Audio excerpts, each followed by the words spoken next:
Bonjour à tous et bienvenue dans cette nouvelle vidéo de Focus, et cette fois-ci on va traiter d'un thème qu'on a commencé à aborder dans notre dernière vidéo. Ça fait des années que nous traversons une grave crise agricole et que nos paysans sont en mouvement quasi permanent pour défendre leur boulot et leurs conditions de vie.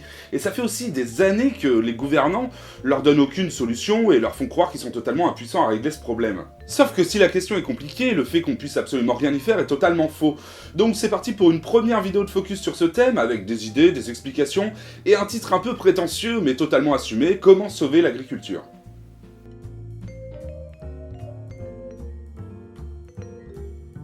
La paysannerie occupe une place particulière dans la construction de la France et dans l'image que nous nous faisons de notre pays, peut-être même la place la plus importante. Beaucoup de pays ont besoin d'identifier leur construction à une figure. Pour les États-Unis par exemple, c'est évidemment celle du cow-boy, pour le Royaume-Uni celle du soldat de l'Empire, pour la Grèce celle du pêcheur ou pour la Finlande celle du bûcheron. Ouais. Et la France a toujours cherché à construire un mythe national autour de la paysannerie. Le paysan, c'est la représentation du peuple, le même qui est censé offrir sa légitimité au pays depuis la Révolution. Pas étonnant donc de retrouver des symboles et des images liées à la paysannerie sous toutes les formes de régimes qu'on ait connus, de l'Empire à la Ve République, de la monarchie de Juillet à Vichy. Et en parallèle de ça, on a développé une image, un cliché du paysan. Le paysan, c'est l'honnêteté incarnée, un travailleur qui donne sa vie pour faire bouffer les autres, et qui, même si on le moque gentiment pour son côté bourru et parfois simple, garde une image très sympathique pour tout le monde. Et pourtant, les agriculteurs sont aujourd'hui dans la merde et tout le monde semble impuissant à régler le problème. À partir du début du XXe siècle, la profession d'agriculteur, qui jusque-là avait peu évolué depuis des siècles, a connu des mutations profondes, avec notamment l'arrivée de la mécanisation. Ça s'est particulièrement accéléré après la Seconde Guerre mondiale, et ceci a eu plusieurs conséquences. La première est démographique. L'arrivée de ces machines a fait baisser le nombre de personnes vivant directement de l'agriculture pour une raison évidente. On avait moins besoin de monde qu'avant pour faire les mêmes choses. Les agriculteurs ont donc chuté en nombre, les petits producteurs qui n'avaient pas les moyens d'acheter des machines se sont fait bouffer par les gros, l'exode rural s'est accentué et ainsi, peu à peu, la paysannerie a cessé d'occuper une place déterminante dans la vie de notre pays. Écoutez-moi, commandant Walsh, c'est un événement sociologique. Exactement, c'est ce que je voulais dire. Par contre, je m'appelle pas Walsh. Et je suis pas commandant non plus. La deuxième grande mutation de l'après-Seconde Guerre mondiale est un bouleversement de notre système agricole en lui-même. C'est en effet à cette époque que l'agriculture de l'Europe de l'Ouest entre dans une logique capitaliste, pourrions-nous dire. Il ne s'agit plus alors de simplement nourrir le pays, mais d'obéir à une loi du marché sur les productions agricoles, de produire toujours plus et au moindre coût. C'est l'époque où on entre dans le monde de la surconsommation, de la concurrence et de la spéculation surtout.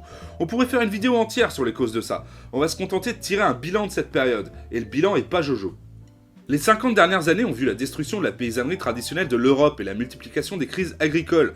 Les premières victimes en furent les paysans. Actuellement, par exemple, on voit dans certains secteurs des agriculteurs produisant à perte, vivant dans la misère, victimes de la spéculation sur les prix, de l'importation de matières premières venues de pays où ça coûte moins cher, et de la destruction des structures qui leur servaient avant à se défendre. La deuxième victime, c'est notre santé et notre environnement. Parce que ces décennies de production à outrance ont vu l'explosion de l'utilisation de pesticides en tout genre, vendus par des firmes peu regardantes sur leur utilisation et leurs conséquences.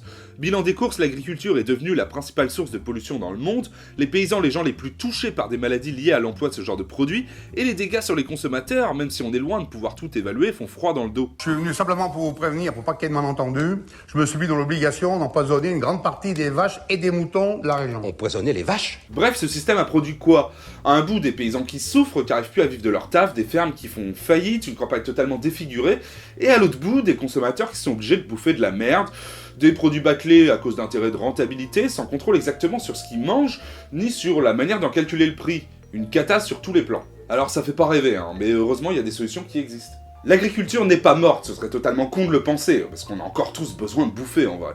Par contre, il est de plus en plus évident que ce système d'agriculture est mort, parce qu'il est absolument pas viable, que ce soit d'un point de vue économique, écologique, éthique ou humain. Donc il va falloir repenser notre système agricole dans son ensemble, et il y a urgence. Une urgence qui, comme d'hab, a l'air de passer au-dessus de la tête des guignolos qu'on a au pouvoir, qui préfèrent rafistoler le machin et nous raconter des conneries en priant pour que ça éclate pas trop durant leur mandat. T'as rien compris, le front! Va te cacher! Va te cacher, t'as rien compris! Et pourtant, la solution est politique. C'est une nouvelle politique agricole qu'il faut mettre en place et ça demande beaucoup d'investissement de l'État. Il faut former les agriculteurs à de nouvelles méthodes et former beaucoup de nouveaux agriculteurs, planifier notre agriculture pour qu'elle produise pour nos besoins et plus pour la spéculation, mettre en place des lois pour favoriser les producteurs locaux dans la distribution, parce que faire le tour du monde à des pommes alors qu'on en produit chez nous, c'est totalement con, encadrer les marges des supermarchés, voire en créer des publics pour aider à tout ça, etc., etc. Et tout ça permettrait d'avoir une agriculture viable. On estime qu'il manque entre 200 et 300 000 emplois dans l'agriculture en France, sans doute plus si on transforme tous nos systèmes de production. C'est pas rien. Et on voit aussi que les paysans qui entrent dans des circuits locaux sont ceux qui s'en sortent le mieux. Donc on attend quoi pour créer les structures permettant à tous de le faire, et dans des conditions supportables à tous les points de vue? Sauver notre agriculture, c'est pas une utopie, c'est une nécessité et c'est totalement possible, à condition de ne pas avoir des boutiquiers au pouvoir ou des gens que ça arrange que rien ne change, mais des gens avec une vision à long terme et un minimum de courage. Voilà, cette vidéo est finie. Bon, il y aurait 1000 trucs à dire sur le sujet, et cette vidéo est très globale, mais vous inquiétez pas, je vais en faire d'autres parce que c'est un thème qui me tient vraiment à cœur, et ça me permettra au passage de vous détailler certaines idées. En attendant, vous êtes de plus en plus nombreux à regarder mes vidéos, et ça fait vraiment plaisir.